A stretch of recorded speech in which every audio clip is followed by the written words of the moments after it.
नमस्कार दोस्तों। देखो, मॉर्निंग वाला वीडियो है, छोटा सा वीडियो है एजुकेशन पर्पस पे।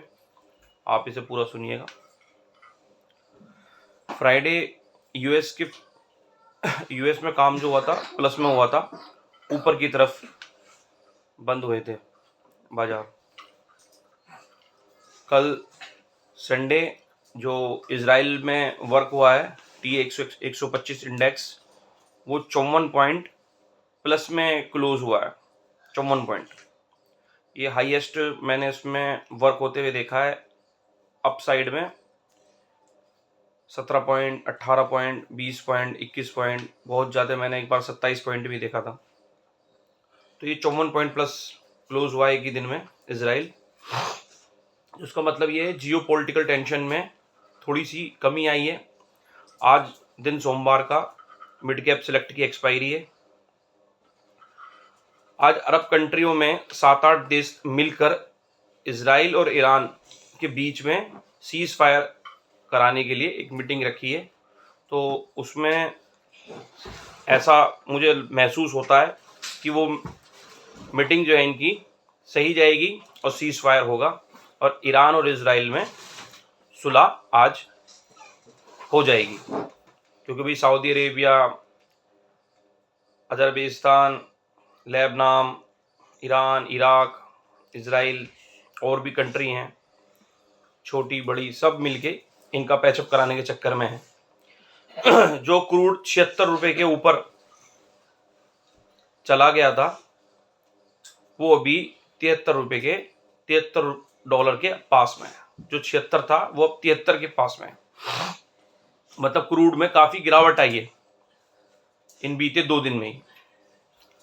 हो सकता है वो थोड़ा सा और भी डाउन चला जाए, क्योंकि मिडल ईस्ट में टेंशन कम हुई है, किसी तरह की कोई दिक्कत नहीं है। इस वजह से क्रूड भी ठंडा हो गया और नीचे आ गया। तो हमारे बाजार 2 ही कारणों से गिर रहे थे। एक तो अपनी खुद की कमी की वजह से, बाजार के अंदर जो Q2 के रिजल्ट्स आ रहे हैं वो ज़्यादा कुछ खास नहीं है बाजार में उठाने के लिए, और FI की सेलिंग और मिडल ईस्ट की टेंशन, लड़ाई झगड़े की संभावना। FIs जो है अपने माल बेचे जा रहे थे, पोजीशन जो है अपनी एग्जिट करे जा रहे थे। और दूसरा, उन्होंने यहाँ से पोजीशन एग्जिट करने के बाद सुनने में तो काफ़ी आया कि वो चाइना में पैसा लगा रहे हैं, चाइना में। मगर चाइना में भी स्टिमुलस पैकेज जो लॉन्च हुआ है उसमें भी कुछ खास ज़्यादा दमखम नहीं है। मुझे तो भाई ऐसा लगा कि उन्होंने पैसा इंडिया से निकाल के यूएस में ही लगाया, क्योंकि यूएस के अंदर एक बहुत बड़ी बिग रैली थी जो कि उन्हें वो मिस नहीं करनी चाहिए थी। और वो बाजार तो देखो पैसे से चलता है, पैसा लगता है जब बाजार चलता है। तो काफ़ी तगड़ा इवेंट था, तो उन्होंने सारा पैसा यूएस में ही लगाया है, जिसमें उन्हें काफ़ी प्रॉफिट देखने को मिला होगा। अभी फिलहाल FIs सेलिंग में है बाजार में, और वो सेलिंग में ही रहेंगे कभी कुछ दिन, 2-4 दिन। मतलब ये जो एक्सपायरियाँ चल रही हैं बृहस्पतिवार तक बस। फिर उसके बाद में हो सकता है शायद इनका मूड भी बन जाए बाइंग की, तो थोड़ा बहुत बाइंग करना शुरू कर दें, स्टार्ट कर दें। क्योंकि कुछ भी करें, घूम फिर कर आना तो अपने ही, इन्हें इसी देश में बाइंग में भी आना पड़ेगा। कितना माल बेचेंगे। अक्टूबर नवंबर के टाइम में बाजार गिरते ही थे, अभी फिलहाल बाजार काफ़ी गिर चुका है और अपने सपोर्ट के आसपास है। अभी फिलहाल यूएस के फ्यूचर 40 से 50 पॉइंट के आसपास अभी प्लस है, और बाकी देखते हैं 9 बजे तक अगर इनमें कुछ चेंजिंग आती है या और प्लस होते हैं तो अच्छी बात है। गिफ्ट निफ्टी अभी जरा मामूली 6-7 पॉइंट के अंतराल चल रहा है, कभी 10 से 12 पॉइंट प्लस हो जाता है, कभी वो घटकर 3-4-5 पॉइंट प्लस रह जाता है। तो बाजार फ्लैट टू डाउन या flat to up, flat to down भी खुल सकते हैं, हल्के फुल्के फ्लैट एकदम 30-40 point negative, 50-60-100 point bank Nifty negative, या कुछ इंडेक्स 30-40 पॉइंट प्लस खुल गए, कुछ इंडेक्स 50-60-70 पॉइंट माइनस खुल गए। ऐसे फ्लैट टू डाउन या फ्लैट टू अप खुल सकते हैं। बात कर लेते हैं हमें करना क्या है। भाई हमारे सामने जियोपॉलिटिकल टेंशन साफ साफ दिखाई दे रही है कि कम हो गई है। इंडेक्स भी बता रहे हैं, इजराइल का इंडेक्स 54 पॉइंट प्लस था। कल ही मीटिंग रख दी थी कि आज मंडे में मीटिंग होनी है। क्रूड 76 से 73 के नीचे आ गया है। 2 बहुत बड़े कारण हैं, और आज मीटिंग है। 3 बहुत बड़े कारण है जियोपॉलिटिकल टेंशन के वीक होने के कम है, जियोपॉलिटिकल टेंशन बिल्कुल भी नहीं है। यूएस में प्लस चल रहा है, यूएस के फ्यूचर भी प्लस है, तो इससे भी हम, तो ये हमारा जो सपोर्ट है ये इशारा करता है कि हमारे सपोर्ट मजबूत है। मगर जिस तरीके से एफआई सेलिंग में है तो रेजिस्टेंस से भी मार्केट नीचे गिरेगा जरूर, तो लगातार वो तो बाजार के अंदर सेल ऑन राइज पे है, बाजार को ऊपर चढ़ाकर नीचे गिरते हैं। कोई भी एफआईज, कोई भी डीआईज, कोई भी प्रो ट्रेडर, कोई भी सिंडिकेट या यहाँ तक कि क्लाइंट भी नहीं चाहेगा कि बाजार में नीचे से नीचे बाजार जाए। थोड़ा सा ऊपर आएगा, स्टॉक बिकेंगे, जब भी तो कुछ प्रॉफिट होगा। तो ऊपर वाले लेवलों से तो हमें अभी भी दबाव देखने को मिलेगा बाजार के अंदर, खास तौर तक इस बृहस्पतिवार। तो कोई शॉर्ट कवरिंग वगैरह आती है तो देखेंगे बाद में। 24,400, 24,450, 24,500 ये निफ्टी 50 में रेजिस्टेंस के लेवल है, जहां से आपको पुट लेनी है एक 20-25 पॉइंट के एसएल के साथ, और आपको यहां से 40-50 पॉइंट इजीली मिल जाएंगे ऊपर के लेवल से। 24,400, 24,450, 24,500 भैया नोट कर लीजिए जरा, ये रेजिस्टेंस के लेवल है, यहाँ से बाजार के अंदर गिरावट या दबाव देखने को मिल सकता है।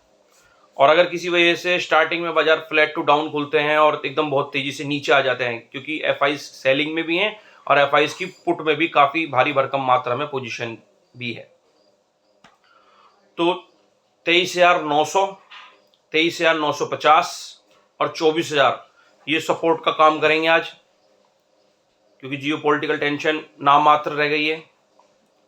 ठीक है, तो 23,900, 23,950 और 24,000 निफ्टी 50 में ये सपोर्ट की तरह वर्क करेंगे। यहाँ से हम आपको, यहाँ से हमें कॉल लेनी चाहिए 25-30 पॉइंट का एसएल के साथ, और 50-60 पॉइंट हमें यहाँ से मार्केट के अंदर यहाँ से एक बाउंस बैक आ सकता है।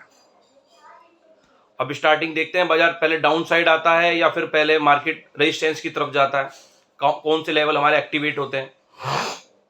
बैंक निफ्टी के अंदर मूवमेंट ज्यादा है, तो बैंक निफ्टी के जो लेवल चल रहे हैं इस टाइम रेजिस्टेंस पे 52,000 का लेवल जो है बैंक निफ्टी का हैवी है रेजिस्टेंस के लिए।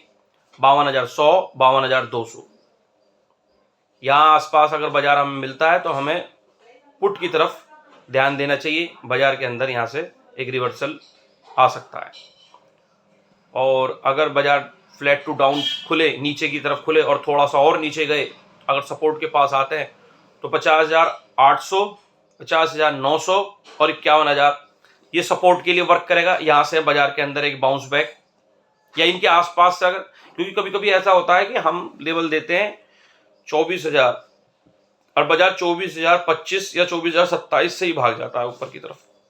तो देखो आसपास तुम्हें, आपको देखना चाहिए कि बाजार के अंदर हो क्या रहा है, मूवमेंट बन क्या रही है, कौन कौन सी कैंडल बन रही है। अगर वहां पर कोई बुलिश कैंडल बनती हुई आपको नजर आ रही है तो आपको एक एसएल के साथ रिस्क लेना चाहिए, वहां से आपको जरूर बाउंस मिलेगा। और ये नहीं कि आप लेकर बैठ गए अब तो मैं 24,500 या 24,400 पे एग्जिट करूंगा। आपको 50-60 पॉइंट मिलते हैं तो भैया एग्जिट करो, क्योंकि वो करता है क्या, थोड़ा सा ऊपर जाके फिर दोबारा नीचे गिरता है, फिर वो 23,900 भी आ जाता है, तो आपकी पोजीशन तो सब खत्म हो जाएंगी, खराब हो जाएंगी। तो इसी हिसाब से आप देखिए, आप बाजार के अंदर काम कर सकते हैं। अगर कोई ऐसी अच्छी मूवमेंट मुझे नजर आई तो मैं वीडियो लेकर आऊँगा। इस वीडियो को ज़्यादा से ज़्यादा लाइक कीजिए, सब्सक्राइब कीजिए और शेयर कीजिए। और बाजार के अंदर, बाजार अच्छा है, बस सोच समझ के काम कीजिए। बाजार के अंदर अपने सेबी रजिस्टर्ड एडवाइजर के से सलाह लेकर बाजार के अंदर काम करें, क्योंकि बाजार जोखिमों से भरा है और कभी कभी हमें प्रॉफिट के साथ साथ लॉस भी बुक करना पड़ जाता है। मेरे किसी भी लेवल से आपको कोई भी प्रॉफिट या लॉस होता है तो मैं इसका जिम्मेदार बिल्कुल भी नहीं हूँ। अपने दिमाग का इस्तेमाल कीजिए, सही, आप स्वतंत्र हैं अपना ट्रेड लेने के लिए, सोच समझकर बाजार के अंदर काम कीजिए। ठीक है, लास्ट में मैंने आपको एक पुट दिया था फ्राइडे, बहुत अच्छा जबरदस्त पुट गया। मैंने आपको एक एग्जांपल भी समझाया था, 24,100 की पुट, 98 रुपए का इसका लो है, इसे नीचे से नीचे बाय करनी है। अगर ये 100 रुपए के आसपास आती है तो यहाँ से आपको अच्छा एक बाउंस बैक मिलेगा। तो वो 105 रुपए तक आई और उसका हाई 141 था।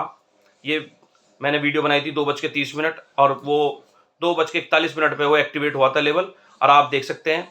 तो इसीलिए सोच समझकर बाजार के अंदर नजर बना के रखें, जब भी आपको प्रॉफिट हो सकता है, वरना तो लॉस के चांस ज्यादा है। ठीक है।